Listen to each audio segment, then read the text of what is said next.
No näete, siin vist on seda vajumist kõige paremini maja väljastpoolt näha. Tänaseks on see siis vajunud pea 40 sentimeetrit.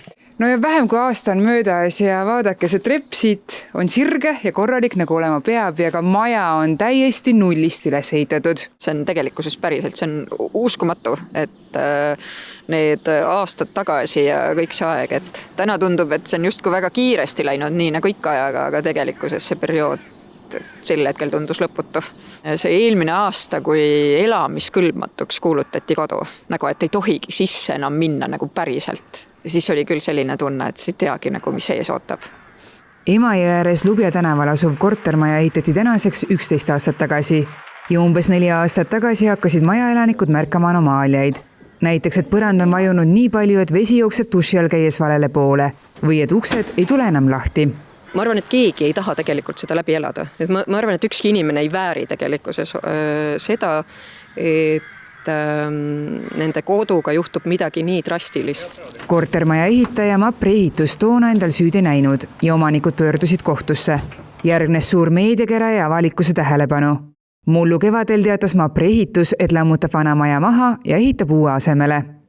Lammutustegevus algas meil eelmine aasta 12. mail ja 28. jaanuaril saime Tartu linnast majale kasutusloa. Seega, mis meil teeb? 9-10 kuud kogu maja lammutamine ja uuesti ehitamine. Ja palju maksma läks? Suurusjärgust circa 1 000 000 eurot. Siin on tunda sellist mõnusat uue elamise lõhnat. Tunned sa ise ka, et kui sisse uksest asud, et minu kodu? Kodutunnet ei ole veel, et on küll uue nii-öelda korteri lõhn ja selgelt värvilõhna veel tunda ja tõenäoliselt siin ümberringi tehakse ka midagi. Aga kodutunne tuleb minu jaoks alati siis, kui on nagu minu enda asjad ja minu enda pere, et sellega ma arvan läheb meil veel natukene aeg. Lubja kortermajas asuva korteri omanik Ulla Breden, kes muide asub varsti ka Tartu abilinnapea ametisse, meenutab, et veel läinud aasta alguses olid olukorraga leppimas ja abikaasaga otsiti võimalusi kodulaenu tasumiseks. Pangalaen on võetud, uut laenu ei saa ja te kolisitegi ju tegelikult ise Räpinasse elama.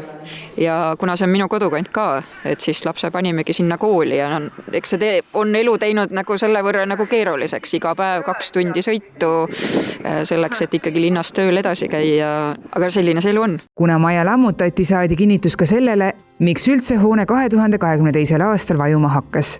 Ekspertarvamus viitab oma arvamuses, et naaberkinnistu poolt on tekkinud pinnase nihkumine, mille tõttu on siis vaiad purunenud. Et siis vaiad olid valesti valitud? Ei, seda me ei saa öelda. Meie oleme teinud, ehitasime maja, endiselt väidan, et ehitasime maja projekti järgi. Aga kes projekti tegi? Ma pead ei anna praegu, ma ei saa teile kohe niimoodi peast öelda. Kuid mis siis ikkagi oli see, mis pani Mapri ehitust oma meelt muutma ja võtma vastu otsust viltu vajunud maja maha lammutada ja uus asemel ehitada? Oli see suur avalikkuse surve ja hirm selle ees, et muidu saab ettevõttele osaks suur mainekahju? Või siiras soov pakkuda nendele inimestele taas kodutunnet? Pigem oli ikkagi Mapri ehituse soov tagada ja anda tagasi korteri omanikele nende kodud ja tagada kodutunne. Milline pretsedents ikkagi on meil täna Eestis, et maja lammutatakse maha ja ehitatakse nullist ülesse? Pretsedent on igal juhul, eks ole, ja ma pigem hindan seda nagu positiivseks pretsedendiks, et loomulikult Mapril oli valus seda otsust teha, aga ma nagu täiega tunnustan neid, et nad nagu leidsid endas jõu sellise otsuse tegemiseks ja see on ka nagu selliste suuremate ettevõtete pluss, et nad saavad selliseid otsuseid teha, et mõni väike SPV oleks selle ettevõtte kotti lasknud ja polekski midagi seal klientidel teha olnud.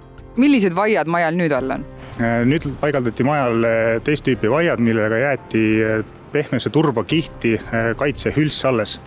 Ehk siis takistab vaiadele turbapinnases külgliikumist.